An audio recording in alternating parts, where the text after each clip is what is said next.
నేటి నుంచి 2 రోజుల పాటు తెలంగాణ వ్యాప్తంగా గ్రూప్ 3 పరీక్షలు జరగనున్నాయి. రాష్ట్ర వ్యాప్తంగా 1400 పరీక్షా కేంద్రాలు ఏర్పాటు చేశారు. 5,36,396 మంది పరీక్షకు హాజరు కానున్నారు. ఒరిజినల్ ఐడీతో పరీక్షకు హాజరవ్వాలని సూచించారు. మొదటి పేపర్ 10 గంటలకు, రెండో పేపర్ 3 గంటలకు ప్రారంభం కానున్నాయి. అరగంట ముందే పరీక్షా కేంద్రాలకు చేరుకోవాలని సూచించారు. నిమిషం ఆలస్యమైన పరీక్షా కేంద్రంలోకి అనుమతించేది లేదని అధికారులు తెలిపారు.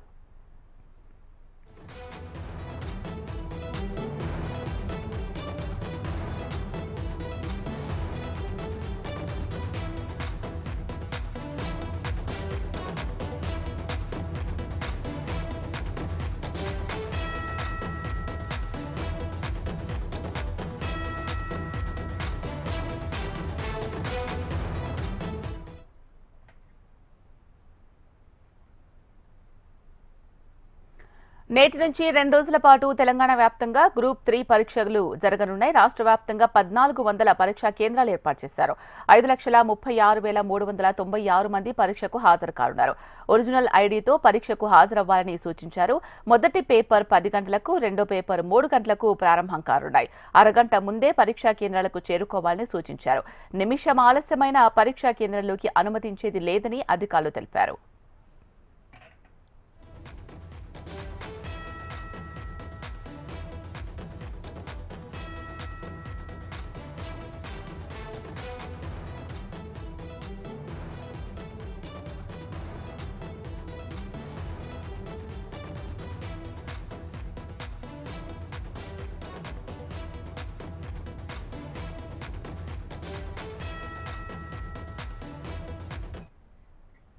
నేటి నుంచి 2 రోజుల పాటు తెలంగాణ వ్యాప్తంగా గ్రూప్ 3 పరీక్షలు జరగనున్నాయి. రాష్ట్ర వ్యాప్తంగా 1400 పరీక్షా కేంద్రాలు ఏర్పాటు చేశారు. 5,36,396 మంది పరీక్షకు హాజరు కానున్నారు. ఏర్పాట్లు ఎలా ఉన్నాయి? పూర్తి సమాచారం అందించడానికి మా ప్రతినిధి అలేఖ్య లైవ్ లో సిద్ధంగా ఉన్నారు. అలేఖ్య,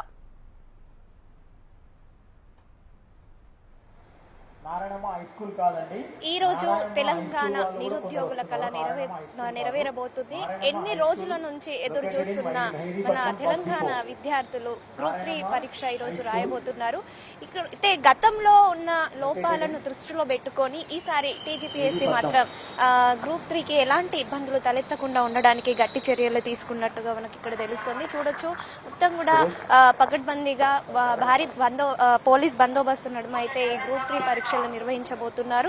మొత్తంగా ఈ చూసుకున్నట్లయితే గ్రూప్ 3 పరీక్షలు 3 పేపర్లు 2 రోజులుగా ఈ పరీక్ష నిర్వహించబోతున్నారు. అయితే మొదటి రోజు మాత్రం 10 గంటల నుంచి 12:30 వరకు, తర్వాత మధ్యాహ్నం 3 గంటల నుండి 5:30 వరకు 2 విడతలుగా ఎగ్జామ్ నిర్వహించబోతున్నారు. పేపర్ 1, తర్వాత పేపర్ 2 వచ్చేసి రేపు ఉదయం 10 గంటల నుంచి 12:30 వరకు రేపటితో ఈ ఎగ్జామ్స్ ముగించబోతున్నారు. అయితే ఇక్కడ చూసుకున్నట్లయితే అందరూ కూడా అభ్యర్థులు ఎవరైతే అటెండ్ అయ్యారో వారందరినీ కూడా విద్యార్థులందరినీ కూడా చెక్ చేస్తూ అభ్యర్థులందరినీ కూడా లోపలికి పంపించడం జరుగుతుంది. అయితే పరీక్ష కేంద్రానికి 8:30 నుండి 9:30 వరకు, అంటే ఎగ్జామ్ కి టైం కాకముందే అలా ఉంది ఇక్కడ. అంటే ఎగ్జామ్ కి 9 గంటల తర్వాత ఎవరైతే అభ్యర్థులు వస్తున్నారో వారిని ఇక్కడ అనుమతించడం లేదు. మొత్తం కూడా అన్ని చెక్ చేసి ఒరిజినల్ ఐడి కార్డు, తర్వాత వెబ్సైట్ నుంచి ఏదైతే డౌన్లోడ్ చేసుకున్నారో హాల్ టికెట్, అదంతా కూడా చెక్ చేసి పంపిస్తున్నారు. ముఖ్యంగా మహిళలకు కూడా మంగళసూత్రం గానీ గాజులు తప్ప ఇంకా ఎలాంటి ఆభరణాలు ఉన్నా వాటన్నింటిని కూడా, cell phones, purse, shoes, bags, electronic device ఏమైనా ఉన్నా ఆ పరికరాలన్నింటినీ కూడా చెక్ చేసి అవన్నీ కూడా తీసేసుకొని మంగళసూత్రం, గాజులు తప్ప అన్ని కూడా చెక్ చేసి పంపిస్తున్నారు. ఇక్కడ చూసుకోవచ్చు, భారీ బందోబస్తు నడుమనే ప్రతిదీ కూడా చెక్ చేసి ఇక్కడ అభ్యర్థులను లోపలికి పంపించడం జరుగుతుంది. ఇక్కడ చూసుకున్నట్లయితే అంటే గతంలో జరిగిన లోపాలను దృష్టిలో పెట్టుకొని గ్రూప్ 1 కి సంబంధించి జరిగిన లోపాలను దృష్టిలో పెట్టుకొని ఈసారి మాత్రం మొత్తం కూడా పరీక్ష కేంద్రం దగ్గర పోలీస్ ఆధ్వర్యంలోనే ఇదంతా నిర్వహించడం జరుగుతుంది. వాళ్ళందరినీ కూడా చెక్ చేసి పంపించడం జరుగుతుంది. ఉదయం జరిగే పరీక్షకు, అంటే ఇప్పుడు జరిగే పరీక్షకు చూసుకున్నట్లయితే 9:30 తర్వాత ఎవరు కూడా గేట్ లోపలికి అనుమతి లేకుండా చూసుకుంటున్నారు. ఇక్కడ ఎవరిని కూడా అనుమతించడం జరగదు అనేసి గట్టి చర్యలు తీసుకుంటున్నారు. వెబ్సైట్ నుంచి డౌన్లోడ్ చేసుకున్న హాల్ టికెట్ ఏదైతే ఏదైతే ఉందో అది కాపీ చేసుకొని అభ్యర్థులు భద్రంగా ఉంచుకోవాలని కూడా వీళ్ళకి సూచన చేయడం జరిగింది. అయితే మొదటి రోజు ఈ రోజు ఏదైతే హాల్ టికెట్ తీసుకొచ్చారో దాన్ని మాత్రమే మిగిలిన పరీక్షలకు కాపీగా యూజ్ చేసుకోవాలని, తర్వాత వీళ్ళు జాయిన్ అయ్యి జాబ్ లో జాయిన్ అయ్యి పోస్టింగ్స్ ఇచ్చే వరకు కూడా హాల్ టికెట్ ని భద్రంగా దాచుకోవాలని ఇక్కడ వీళ్ళకి కండిషన్స్ పెట్టడం జరిగింది. మొత్తం చూసుకున్నట్లయితే ఇక్కడ మొత్తం కూడా భారీ పోలీస్ బందోబస్తు నడుమ అన్ని కూడా పకడ్బందీగా గట్టి చర్యలతోనే ఇక్కడ ఎగ్జామ్స్ జరుగుతున్నాయి. చూసుకున్నట్లయితే మొత్తం కూడా హైదరాబాద్ నుంచి మన హైదరాబాద్ లో అయితే 103 పరీక్ష కేంద్రాలను అయితే ఉంచడం జరిగింది. దీనికి అందరూ కూడా అభ్యర్థులు కూడా చాలా చక్కగా అటెండ్ అవ్వడం జరుగుతుంది. చూస్తున్నారు కదా, మొత్తం కూడా భారీ బందోబస్తు పకడ్బందీతోనే ఇక్కడ అన్ని చర్యలు తీసుకోవడం జరుగుతుంది. అన్ని కూడా చెక్ చేసి పంపిస్తున్నారు. మొత్తం కూడా టీజీపీఎస్సీ గట్టి చర్యలతోనే ఇక్కడ చూసుకున్నట్లయితే పరీక్ష కేంద్రాలలో అభ్యర్థులకు ఎలాంటి ఇబ్బందులు తలెత్తకుండా, ఎలాంటి లోపాలు మోసాలు జరగకుండా చాలా చక్కగా అభ్యర్థులను ఎగ్జామ్ కి పంపించే విధంగా అయితే ఇక్కడ చూసుకుంటున్నారు.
కాసేపట్లో నారా రామ్మూర్తి నాయుడు పార్థివ దేహాన్ని నారావారిపల్లెకి తీసుకురాబోతున్నారు. ఏఐజీ ఆసుపత్రి నుంచి నేరుగా నారావారిపల్లెకి తీసుకొచ్చి వాళ్ళ మధ్యాహ్నం వరకు భౌతిక కాయాన్ని ప్రజల సందర్శనార్థం ఉంచనున్నారు. ఇప్పటికే అందుకు సంబంధించిన ఏర్పాట్లను అధికారులు పూర్తి చేశారు. ఇప్పటికే నారా రామ్మూర్తి నాయుడు పార్థివ దేహానికి నివాళులర్పించిన మంత్రులు, ఎమ్మెల్యేలు, ఎంపీలు నారావారిపల్లెకు బయలుదేరారు. ప్రభుత్వ లాంఛనాలతో రామ్మూర్తి నాయుడు అంత్యక్రియలను నిర్వహించనున్నారు. అందుకు అన్ని ఏర్పాట్లను ప్రభుత్వం చేసింది.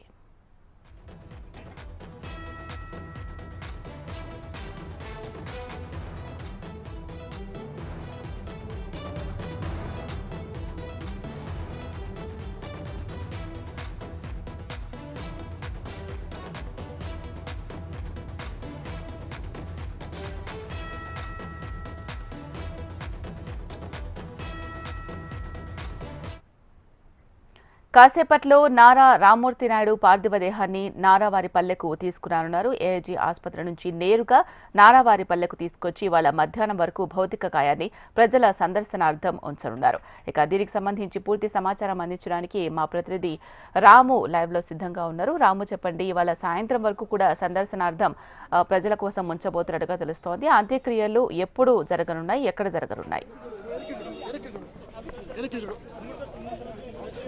Thank you Sheela. ప్రస్తుతం రామ్మూర్తి నాయుడు గారి పార్థివ దేహం నారావారిపల్లికి చేరుకుంది. తనయుడు నారా లోకేష్ మినిస్టర్ కూడా పార్థివ దేహంతో పాటు వచ్చినటువంటి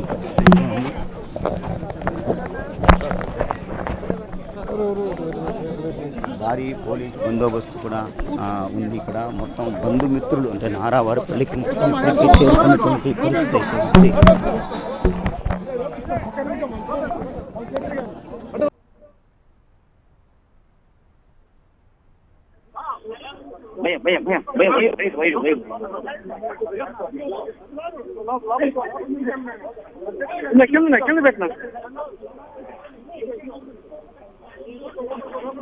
విపరీతమైనటువంటి తోపులాట్టుంది.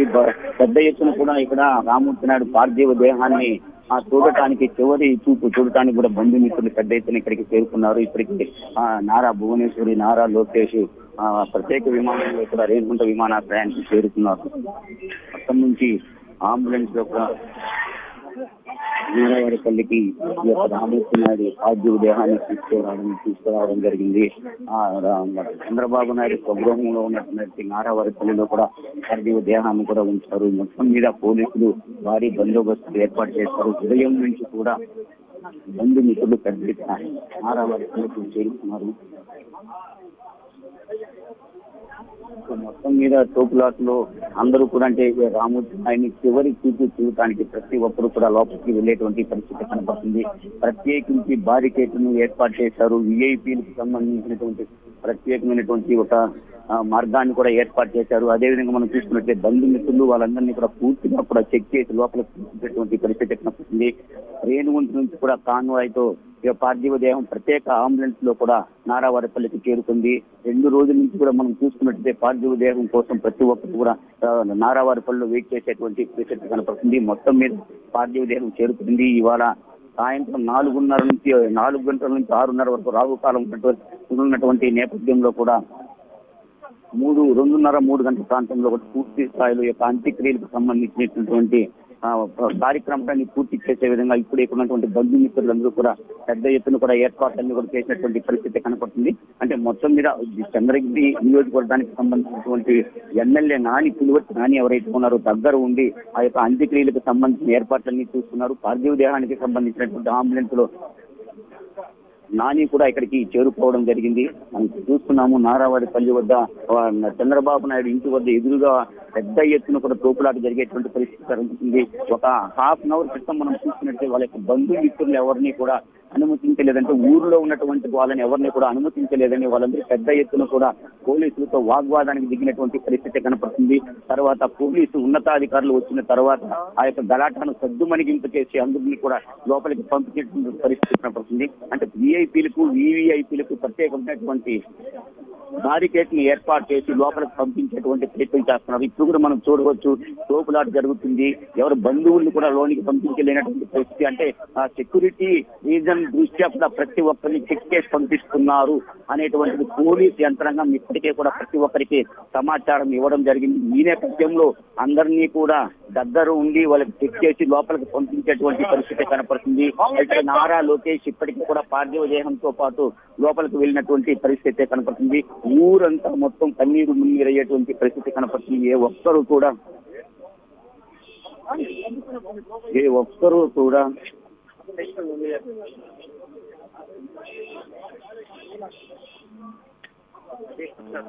ఏమిది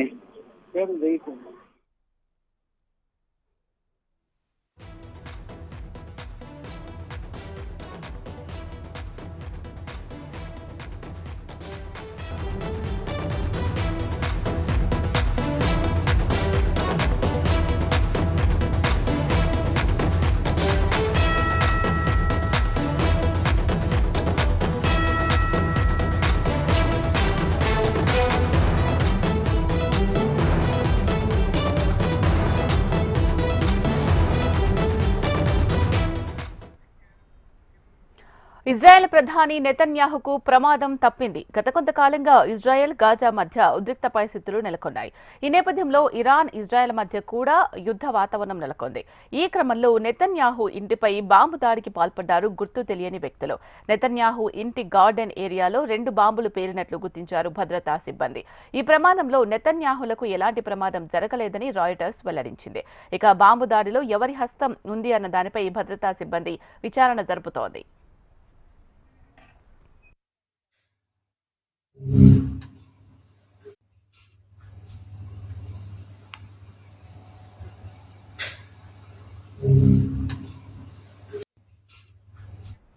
ఇజ్రాయెల్ ప్రధాని నెతన్యాహుకు ప్రమాదం తప్పింది. గత కొంతకాలంగా ఇజ్రాయెల్ గాజా మధ్య ఉద్రిక్త పరిస్థితులు నెలకొన్నాయి. ఈ నేపథ్యంలో ఇరాన్ ఇజ్రాయెల్ మధ్య కూడా యుద్ధ వాతావరణం నెలకొంది. ఈ క్రమంలో నెతన్యాహు ఇంటిపై బాంబు దాడికి పాల్పడ్డారు గుర్తు తెలియని వ్యక్తులు. నెతన్యాహు ఇంటి గార్డెన్ ఏరియాలో 2 బాంబులు పేలినట్టు గుర్తించారు భద్రతా సిబ్బంది. ఈ ప్రమాదంలో నెతన్యాహులకు ఎలాంటి ప్రమాదం జరగలేదని రాయిటర్స్ వెల్లడించింది. ఇక బాంబు దాడిలో ఎవరి హస్తం ఉందన్న దానిపై భద్రతా సిబ్బంది విచారణ జరుపుతోంది.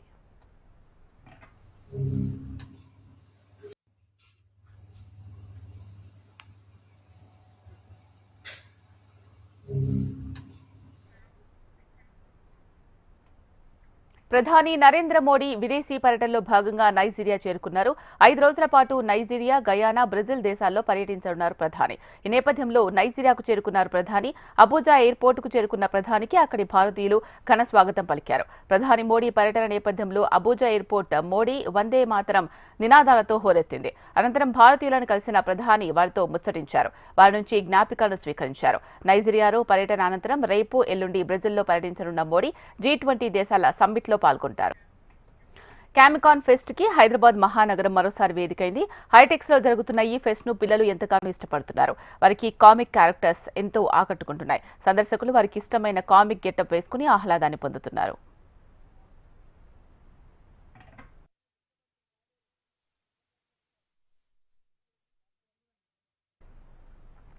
హైటెక్స్ వేదికగా కామికాన్ ఫెస్ట్ ఘనంగా నిర్వహిస్తున్నారు. 3 రోజుల నుంచి జరుగుతున్న ఈ ఫెస్టివల్లో కామిక్ ప్రియులు ఎంతో ఇష్టపడే వివిధ కామిక్ క్యారెక్టర్స్ ఆకట్టుకుంటున్నాయి. ఇక్కడికి ఒక్కసారి అడుగు పెడితే చాలు ఒక కొత్త ప్రపంచంలో ఉన్న అనుభూతి కలుగుతుంది. కామిక్ ప్రియులంతా తమకిష్టమైన క్యారెక్టర్ గెటప్ వేసుకుని మురిసిపోతున్నారు. మరికొంతమంది ఎంతో ఇష్టపడే కామిక్ క్యారెక్టర్లను చూస్తూ వారితో సెల్ఫీలు దిగుతూ ఆహ్లాదాన్ని పొందుతున్నారు. ఈ ఫెస్టివల్లో ఈసారి ఈ గేమ్ జోన్ ఏర్పాటు చేశారు. ఇక్కడ గేమ్స్ ఆడుతూ సందర్శకులు ఎంతో ఫన్ ఫీల్ అవుతున్నారు.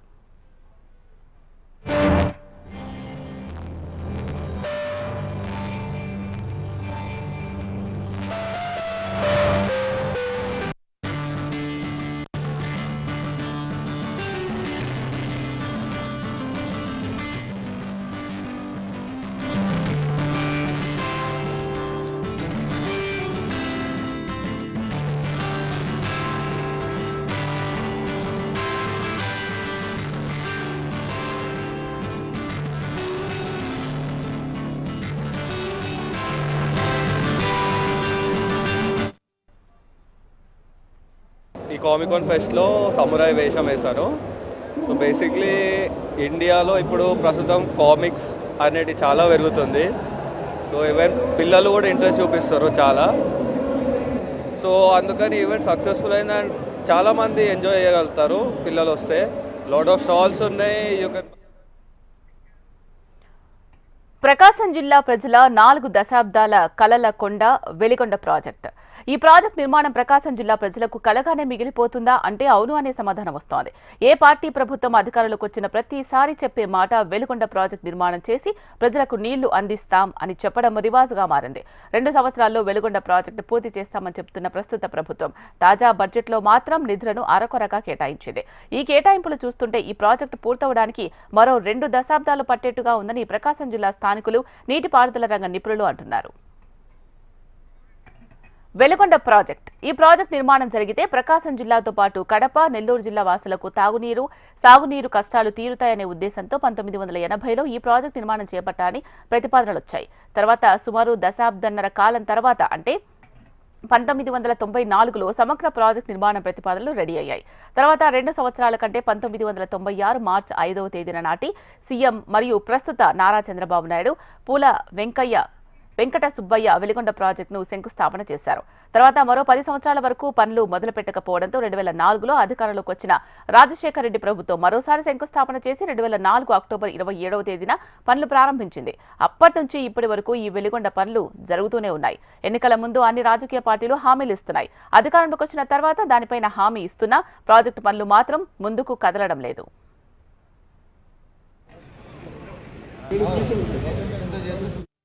ప్రారంభించి 20 సంవత్సరాలు గడిచిపోతున్నా వెలిగొండ నుంచి చుక్క నీరు బయటకు రాని పరిస్థితి.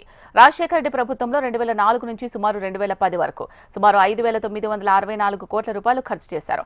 తర్వాత వచ్చిన చంద్రబాబు ప్రభుత్వం 2014 నుంచి 2019 వరకు కేవలం 1,411 కోట్లు ఖర్చు చేశారు.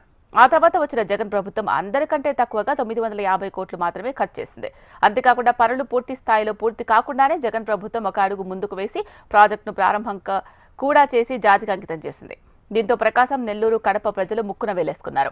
ప్రాజెక్టు పనులు పూర్తి కాకుండా ప్రాజెక్టును ప్రారంభించి జాతికి అంకితం చేయడం ఏంటని అందరూ ఆశ్చర్యం వ్యక్తం చేస్తున్నారు.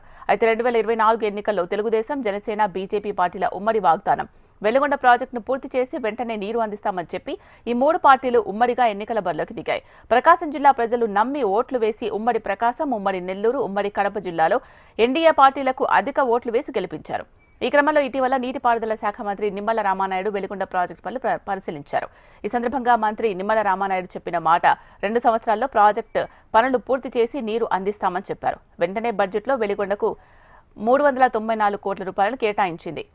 వెంటనే ఉమ్మడి ప్రకాశం జిల్లా ప్రజాప్రతినిధులు కూటమి ప్రభుత్వానికి కృతజ్ఞతలు తెలిపారు.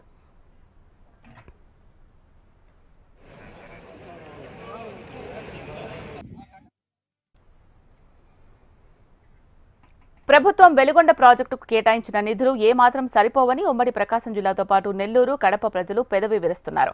2 సంవత్సరాల్లో ప్రాజెక్టు పనులు పూర్తి చేస్తామని నీటిపారుదల శాఖ మంత్రి నిమ్మల రామానాయుడు చెబితే కూటమి ప్రభుత్వం కేవలం 394 కోట్లు కేటాయిస్తే ఏ విధంగా ప్రాజెక్టు 2 సంవత్సరాల్లో పూర్తి చేస్తారని స్థానికులు ప్రశ్నిస్తున్నారు. ఈ విధంగా వెలిగొండకు నిధులు కేటాయింపులు చేస్తుంటే 2 సంవత్సరాల్లో కాదు 2 దశాబ్దాల్లో అయినా ప్రాజెక్టు పూర్తి అవుతుందా అని ప్రజలు ఆగ్రహం వ్యక్తం చేస్తున్నారు.